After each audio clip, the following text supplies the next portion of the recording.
Thanks for joining us, and welcome to DC Dialogues. DC Dialogues is our open forum for all things B2B, sales, and marketing. We find an issue we think is compelling, and then we grab a bunch of really smart people to talk about it and share it with you, fairly uncensored.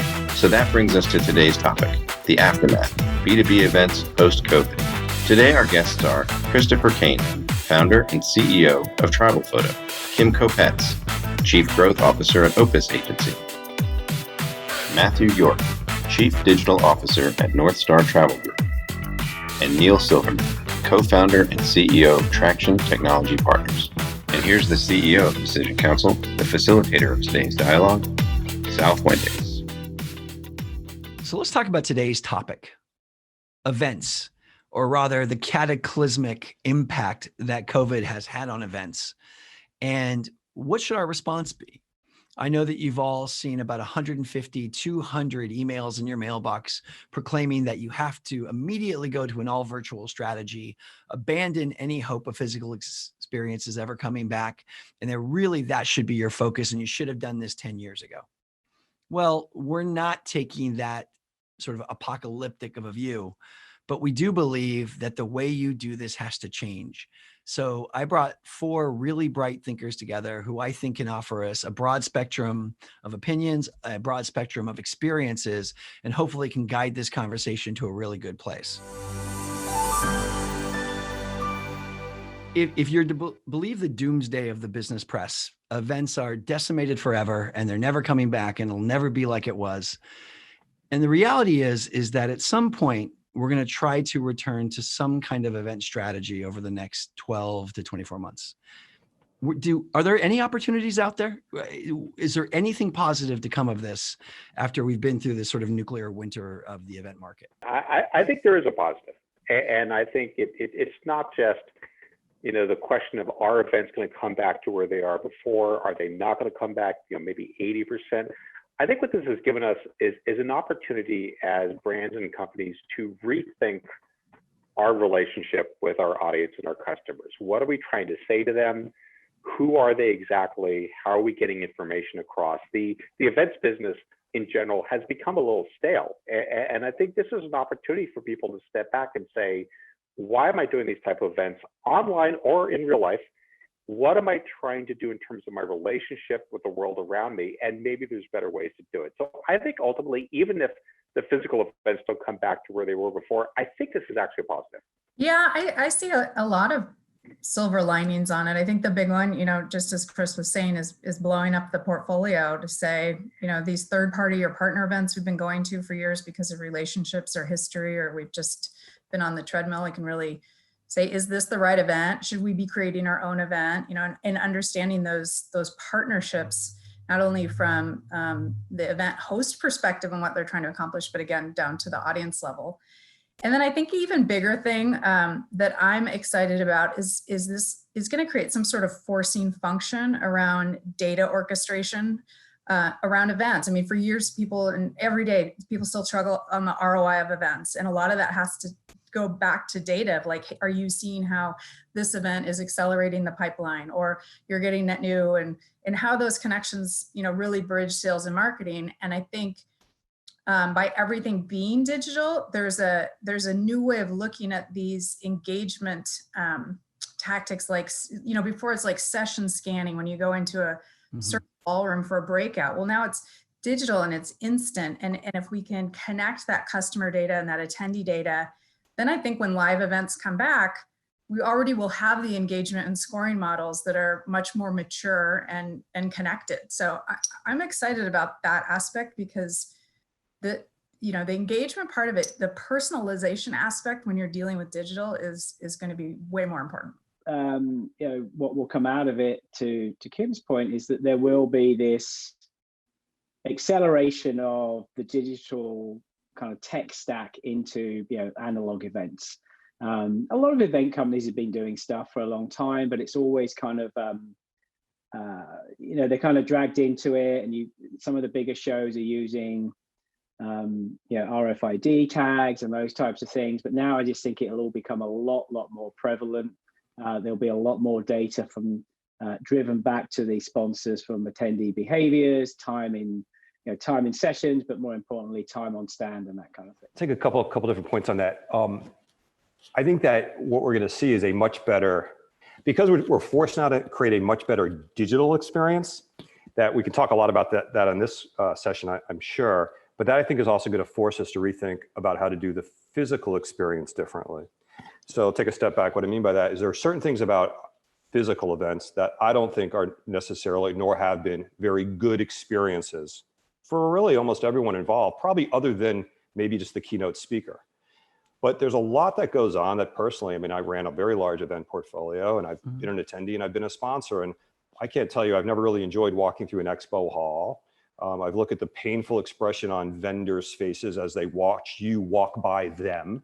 I mean, you can see a lot of like friction that takes place in a physical event. And we also know a lot about the really good things that happen from an event. And attendees and sponsors will tell you about those better experiences. And from my experiences, most of those have been through more intimate experiences that take place, right? We call that networking, or we call it a VIP experience. So I think if you look at kind of what wasn't necessarily good, it's an opportunity to blow it up on a physical event perspective and rebuild it in a better way.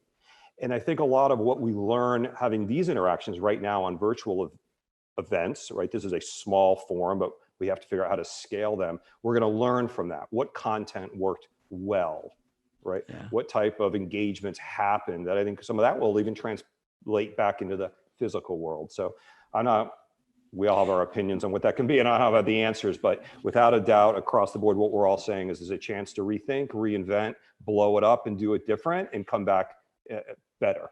So let's talk about that. That's actually a great point. And I'll go first. Things I never want to see again. And I shared this, I think, with some of you in an email. I never want to see a donut wheel that's going to give me diabetes in 5 minutes, right? Like there are just some, I don't know what the word I'm looking for, ridiculous over-the-top experiences, I think, that have been created in the name of dressing up the content or substituting for the fact that, hey, I'm going to dazzle you with all these other things, because really the core program hasn't gotten that much better. That's my personal beef, but how about for you? I mean, Chris, I'll throw it back to you and then maybe to Kim. Like, is there anything you can't wait to get rid of? Well, I think we could all be happy to get rid of the tote bags filled with tchotchkes that stay in our hotel rooms when we leave. I've actually banned now from my wife from bringing home any more T-shirts or bags from conferences, except for Black Hat. I'm allowed to buy her a T-shirt or Black Hat. But I think just those needless tchotchkes and handaways, USB extenders, I think it just shows how marginalized the experience has become. The difference from, to your point, that one sad booth to the next is, oh, they've got chocolate kisses, I guess I'll stop there. It really goes to show that as people putting on the conferences and people at conferences, we've just kind of given up putting in the work to understand the relationship. Kim, I'll throw it to you. I mean, you guys produce events for some of the world's top brands. When I think about, hey, you're having a conversation about either how we make an event better, how we make engagement better, how open are they to like, hey, we're going to rethink this now? And what's the first things you're telling them to, hey, you might want to rethink this strategy as we move forward? Well, first I have to comment on what I think needs to die. And it is calling a break a networking break, or things with the title networking. And it's so funny because, feedback from sometimes from conferences will be like, well, there wasn't enough networking opportunities. I'm like, you're sitting next to people all the time. Like, but unless it's called a networking break or, networking reception, there wasn't networking. So I feel like rethink the networking. I always used to say, you could, if every single speaker stood up and said, introduce yourself to the person next to you before you started talking, that it like a science experiment, like how many sessions would you have to attend before you sat down and introduced yourself just automatically? And then you'd feel like, oh my God, I met so many people. There was so much great networking. Anyway, that's the thing, that it's such a pet peeve. But yes, to your question, I think everybody right now is really open to rethinking it. There's two aspects of it. It's that comfort zone. I mean, people with the title event marketer have to really double down on the marketer side of the house now. And it's getting out of this, I have to move my live event into a virtual platform. And so they're used to like, well, this is the keynote, and then we do breakouts, and here's where the lunch is, and here's the expo hall. It's like that, we got to just completely turn that whole model on its side. And I think that is the risk that we run as we think about this point in time where we're really looking at transformation. If we think it's, okay, this was my live event, this is my 3-day agenda, let me now port that over to some form of digital platform, you will fail. There's a huge difference between people flying halfway across the country and spending 2 days in a room with a couple of thousand people than somebody walking up their stairs or down their stairs and sitting in a room alone, right? And you just see it in the behavior. So you literally have to deconstruct your agenda from top to bottom and reconstruct it for a pure play digital. So I want to go down that path a little. This is being recorded for the audience the day after the NFL draft, which was supposed to be a huge physical event in Las Vegas, that it wasn't, and was broadcast on 3 networks yesterday, not counting international. If you guys had a chance to watch it, there was I'll call it forgiveness on the part of the people I was watching it with to the reality of production issues where it's like, oh, that's just the times. And they sort of deferred to the fact that this was a clunky experience, in my opinion, a clunky experience. I'd love for you to use that in context because I think a lot of our listenership would have experienced as well. Any thoughts on that? Anybody want to try that first? I think it's an interesting example because I think it shows that the audience who's been watching YouTube and Twitch and Facebook video is actually a little further down the road than, to Matt's point, the people who are still trying to figure out how to get themselves through this. So I think that's part of why you see that forgiveness, but I also think it's an acceptance on the part of a brand like ESPN to understand that their relationship that they're having by going online has changed. One of the things I thought they did that was brilliant was they had a boo the commissioner segment where people on a checkerboard of audience could sit there and boo the commissioner like they do in real life. That's sort of understanding which components can I bring across the bridge to online and which aren't going to work. I think it's also important as we talk about a audience-driven event, like we are talking about, regardless of whether it's in the real world or online, that with both the NFL and actually the previous night also with Masked Singer, you saw these attempts to recreate a audience experience with checkerboards of people in an empty audience. And I think that was a very interesting way to try and figure out a new way to recreate that relationship, but to Kim's point, not just try and take the whole thing and port it online as it is. There was actually some real thinking going on there. Yeah, I'll chime in. I have not watched the draft traditionally, so I chimed in. I was curious because it is a lot of moving parts and complexity around it. I was just even thinking about the fact that they had to mail 32 team hats to every house and be like, quick, run and go get that one. But I love the authenticity of seeing the families together, the kids with their dad who's the coach in his office, and then seeing the players in their homes with probably way more people than would have been there had it been at a show in Vegas. Like maybe they would be with a few family members, but you definitely know everybody was in celebrating, and it made it so much more I don't know, I was almost emotional in a way to see these players and how amongst their families in their home get this news. So I like that aspect of it, and you would never get that in the produced event. So you did feel much, I don't want to use the word voyeuristic the wrong way, but you felt you were in the room more watching the families interact. I actually agree with you on that. I felt, as opposed to them sitting at a ballroom table, I thought that had an intimacy that was really nice. Well, and it made the players, you could empathize with the excitement and what they were going through, because you could picture yourself in your own home, or your kid that plays football or whatever the dreams you might have had yourself. So absolutely, great point. Matt or Neil, any thoughts on that one? I did not watch it last night, but Neil, you have 3 sons, as I recall. I do.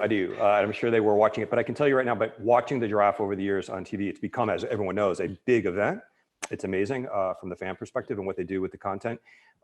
Seeing the human interest side of it is something obviously that draws us all to sports more now than ever. And that was reflective in how they produced it. It's reflective in how people are looking towards Twitter to understand and and really connect with the athletes. More people are watching the athletes' lives than ever before, not just during game day. I'm finding myself, just because we're not seeing sports live on TV, even grabbing the phone and seeing little segments of an NBA dunk contest or athletes at home and what they're doing right now to keep themselves busy. It is fascinating. So there's a lot to do. We can learn about video now more than ever, how it can engage audiences. I will say, I don't want to kind of go back too far in the beginning of this conversation, but a lot of the experiences that I'm noticing that I'm seeing people with video, and why I'm finding myself enjoying a lot of the experiences, one thing it just kind of dawns on me, which I'm not seeing, is things being overly commercialized. And I think it's fascinating. I think if you can look at what's happening on a lot of long form TV programming, there's less advertising. The advertising is relevant. And if you're not relevant, there's no place for it. So we as consumers are tolerating it. And I think there's some lessons learned there that we can bring back into the physical world when events come back. If I think of all the bad things things that you asked the question before that I don't like at a physical event, I think 90% of it are the direct result of what compromises producers are making for sponsors. So Matt, I haven't wanted to talk to you about the NFL because I know you're still mourning Tom Brady's departure. But do you want to talk about the NFL? Or I'd like to build a little bit off of Neil's point about you guys have a huge investment in exhibitors and sponsor revenue.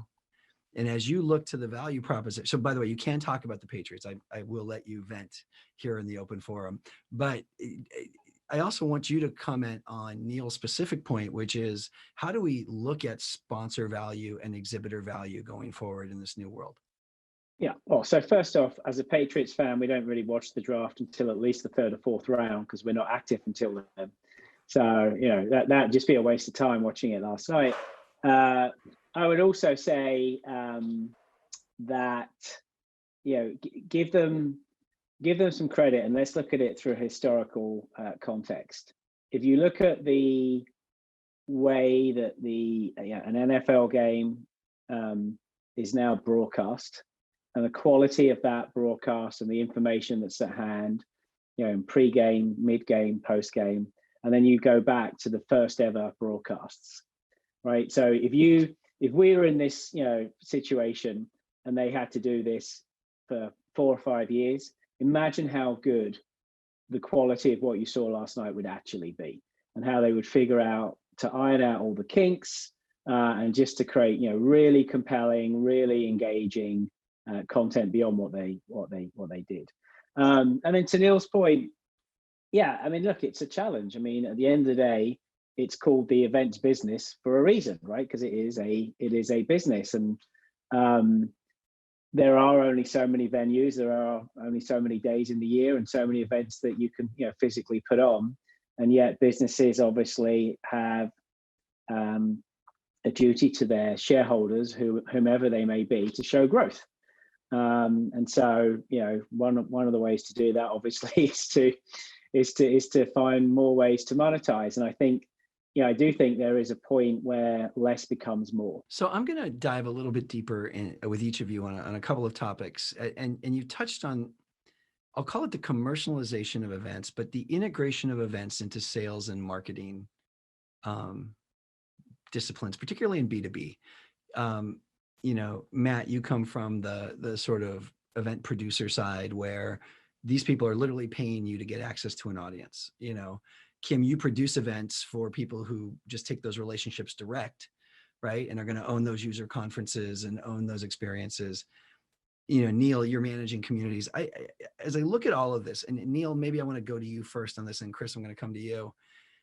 This idea of managing that relationship between an audience and a vendor community, I'll call it, or a sponsor community, and literally enabling the dialogue, but also sort of arbitrating it in some way and adding value to it. How do you see that changing? Because I definitely, we always joke about the post-event lull, right? There's a lot of excitement, and then 2 months later, all that traction, all that revenue impact seems to fade. How do you look at this extension of relationship management with partners and sponsors going forward? Sure. I think like the holy grail of events was always how do you create, how do you take what happens at an event over over a day, 2 days, 3 days, right? And everyone walks away, and how do you, take that and create connectivity throughout the year, right? It's the 365 experience. And event producers, I've been thinking about that for, way before the current state of where things are now, right? The classic before, during, and after experience. No, Neil, I haven't seen that unicorn. Have you seen that unicorn? No, it's very hard to do. It's very hard. So you have to create a lot of engagement. It's around community, to your point.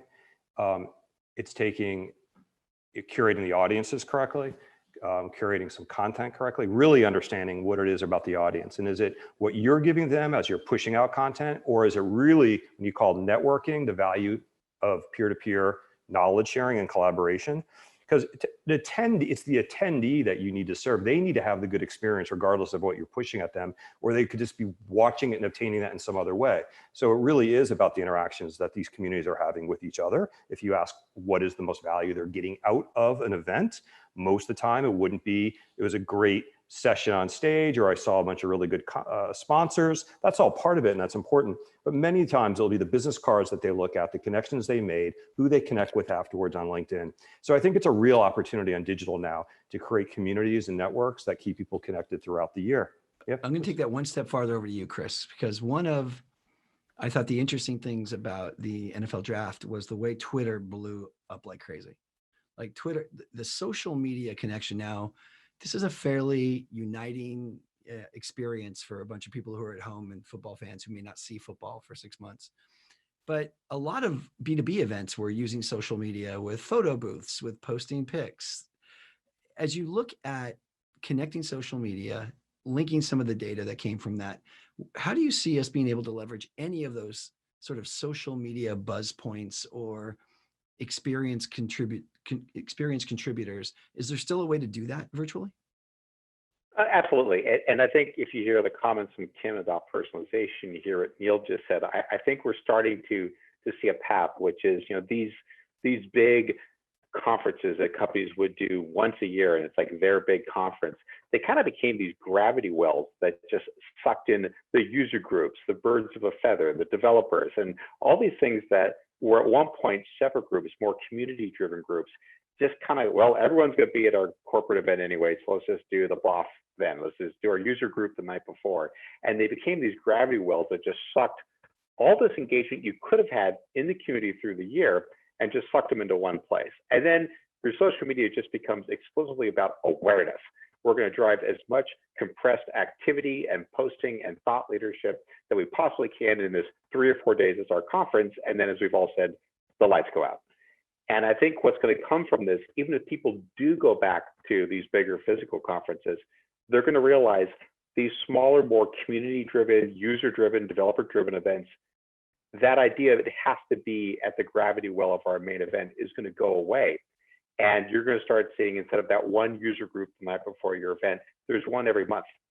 And it's more community-driven because it's easier to do online. And now social media becomes the carrier of the conversation between the events and a way to maintain that connective tissue instead of being the bullhorn that lives there for 3 or 4 days and goes away. Well, I think that's right. It's not just social media, right? We're missing some sort of a real notion of connectivity. I mean, Matt, Yorke, your media experience, you talked about it earlier, we always look at things in isolation. Your print, your digital, your events. Now, it could be the same sponsor, IBM, that's trying to reach that same audience, but in 3 different ways.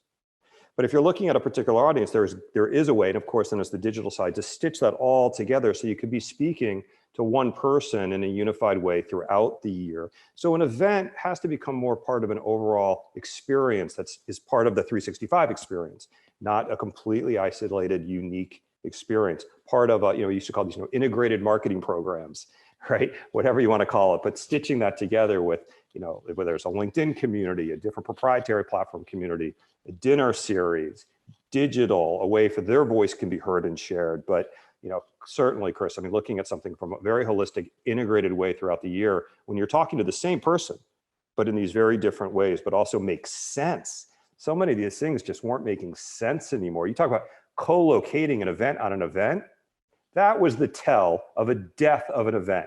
All that meant was that event was suffering, that their P&L was really suffering, So someone would make the decision, well, let's not rent out a whole other space over here at a different time. Let's take that and stick it on the same blueprint that another event is already happening at. It was always the tell of the death of one event. So now you have several bad experiences all happening at the same time over 3 days, right? So that's kind of fantastic. So I want to dive down, Neil, great point. And I want to dive deep because to me, the obvious connective tissue to that is data. Right. And Kim, I know you face this both as a client and as on being on both the production agency side and the client. People talk a good game about data, but I never see the real commitment. Could you talk about that a little? Because that I'm like, what's it going to take? If it doesn't take a world pandemic, then what's it going to take? Yeah, I think the hardest part about it is the masters of the data lake are not event marketers or not, so it is getting up on that agenda to look at all the infrastructure things that need to happen from a data, strategy across an enterprise. It seems really low on the totem pole. And, I think it's interesting going back to the conversations around sponsors and revenue. I mean, I'm so passionate that events should be, if not, more important, the most important marketing channel. When you're talking about, if you have a captive audience over 3 days, how much information and knowledge and sharing you can get from somebody versus them just clicking around on your website. And there isn't that sort of, and because of the data is missing in that connection and like this red thread that goes through everything, the ROI story is a little more difficult to tell. And if we could crack the nut on the ROI story, I think you'd see dollars shift from your out of home and the billboard that's on the side of the freeway, because I would guarantee the same amount of cost, you can have so much more in-depth, deep conversations or engagements that are going to really move the needle. And so, at the core, marketing is you're trying to change a behavior or drive an outcome or a perception. And so events, you have a great vehicle to do that. And so I think the only way that people can get a seat at the table is to have that data story, because otherwise it's very, ethereal and feel good and waxing philosophical that we must be getting ROI because there's people here. Secret of integrated marketing, and it's always been the dirty secret, is you can't have integrated marketing without integrated data. You're right. It doesn't work. So Matt, you're a chief digital officer. So I'm gonna throw this to you, Matt, as the chief digital officer in the room, right? Is this enough of a forcing event or an accelerant to actually start to make the case that the integration? I feel like events are the last real data sets that haven't been integrated into the stack, into the Marketo CRM stack. Like, is it enough? Is it enough to finally start the traction? Yeah. So a lot of what's been going on with events is they have run traditionally as kind of little separate kind of P&Ls within a bigger P&L. Their data is probably sitting somewhere else because they've been working in Salesforce for a long time. And so, they know how to drive the registrations through Salesforce and the Pardot integration. But it sits over in one place. And then all the rest of the organization might be somewhere else. And so for sure, what's now happening is we're like, okay, what's the point of us being able to create richer data sets and reporting if it sits somewhere that isn't of value to the engine of the business and we can't action in other aspects of the business? So yeah, and I was just going to add on that prior to all this, we were starting to see with a few of our larger clients that they were putting an investment and focus on data and like putting a data analyst within the events team. They could connect some of these event technologies together. So even if it wasn't completely, at least starting to that point to understand how important data was or is to this whole process. So you guys have been really generous with your time. And so I want to maybe end this on something really, really fun, which is, what is going to be your first sign of life? Where's the moment where you're going to be like, okay, I think this thing might come back, or holy cow, this, the indicator. What is the indicator that's going to help you sort of feel good about things? And Kim, I'm going to let you jump in first, and then I'll throw it around the horn. Well, I'm watching the Kentucky Derby for September 5th. Are you I think, going to the Kentucky Derby on September 5th? I went last year and it was so much fun. So anyway, for me, I think that some of these consumer or sporting things will lead, that people will be comfortable together. So that's really what I'm watching. I mean, Hey, Chris, how about you? Yeah, well, we work with sports clients, so obviously I echo that. Baseball is what everyone's looking at right now, but I think that the real tells are going to be hockey and football this fall. I think if you see those spool back up, and how they spool up, do they do it without people in the stands, or do it with a smaller number of people in the stands? I think those will all be tells, and I think Kim's right too. I think there's going to be that last part, which we'll only know after the fact, which is after you do go back to live events. What's the pause individuals are going to have? How long are they going to be comfortable going back in? So I think it's going to be a mix of those both that we're going to have to see. How about you, Neil? Yeah, I think just personally, I think for me, it's going to be a slow roll. I think when I hear that my peers are starting to have dinners, like literally, not only with family and friends, but with clients. I think when business networking starts taking place for me with very intimate, smaller gatherings, dinners that go from four clients meeting for the first time to maybe 4 or 5 people, then the business travel starts. I think the comfort level will start slowly because it's so important, and it'll kind of grow from there. Candidly, when I see 25,000 people at a sporting event, I still might think they're batshit crazy, and I'm not ready to jump in. When you look at sports events, when those come back, they're going to be different too. Like, one, it's not going to be 25,000 people. They'll probably look at every third seat or something like that, and that's how it's going to be. And they're going to be doing the same. It's like, okay, you're going to come in with a mask. We need to know something about you. You're going to have your temperature taken.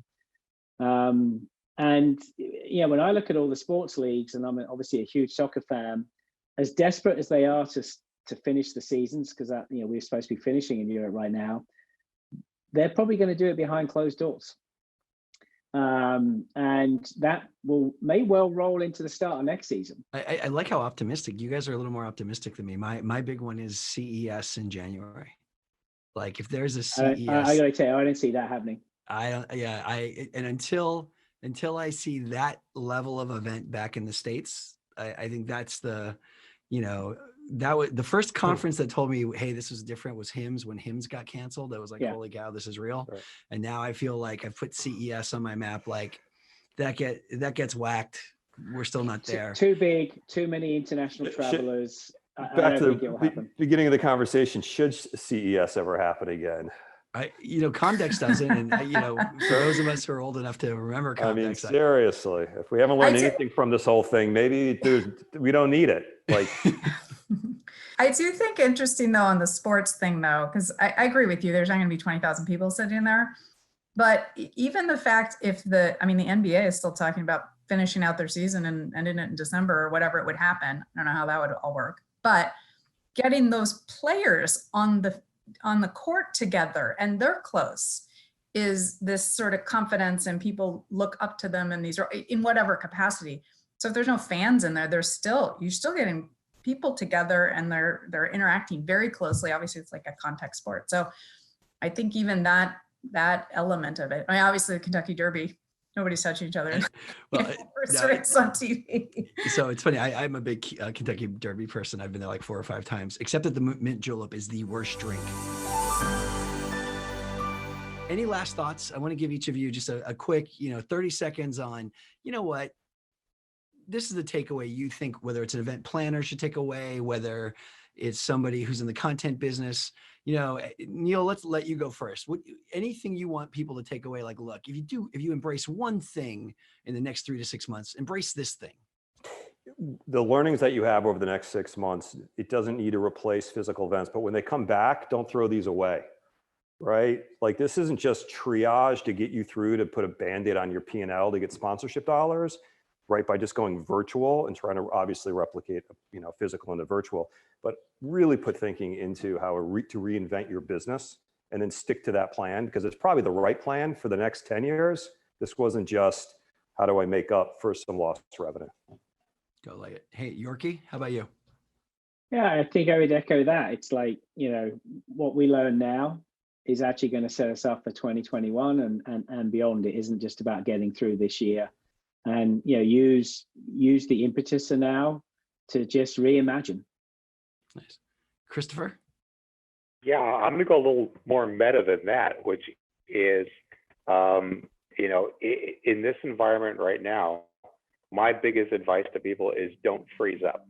I mean, we just saw the announcement last week that Procter & Gamble is doubling their marketing dollars. The reality is if you can get back in front of your customers, if you can get back in front of the audience and be able to deliver content and thought leadership and expertise, your marketing dollars and your event-driven dollars, even online, are going to be 2x, 3x the impact. And you should not just be thinking about how do I take pieces of a physical event and bring them online and what is appropriate, but also realize your October event that you just canceled in October does not need to be online in October. You can start bringing pieces of that up and get back in the game sooner. Kim, I'll let you take us home on this. Yeah, I think there's a lot of learnings around it. I think, everyone's touched on it. It's really understanding your audience. This is a great opportunity to dig into the why and the what of these programs. And, there's opportunities to, like I said, blow up the portfolio and mix things and change things. And, I think everyone should really embrace that virtual is probably here to stay as a hybrid or a component of it. And it's a positive thing because you're going to reach audiences you may not ever have before. And to be open to that, because it's a great opportunity. So I'll just jump in. My one, I think, pet peeve is I think the game, we all have to raise our game.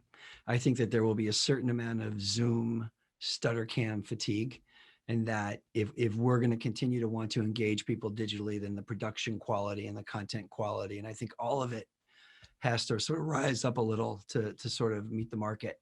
Well, listen, I want to thank all of you for being here. That this has been really helpful and great. And for everyone who's listening, just drop us an email to dcdialogues@decisioncouncil.com. That's counsel like legal counsel, not like Jedi counsel, which everybody seems to understand as a metaphor. So thanks a lot. And those of you want to stand by, we're going to have a little rapid fire round later. But if not, thank you.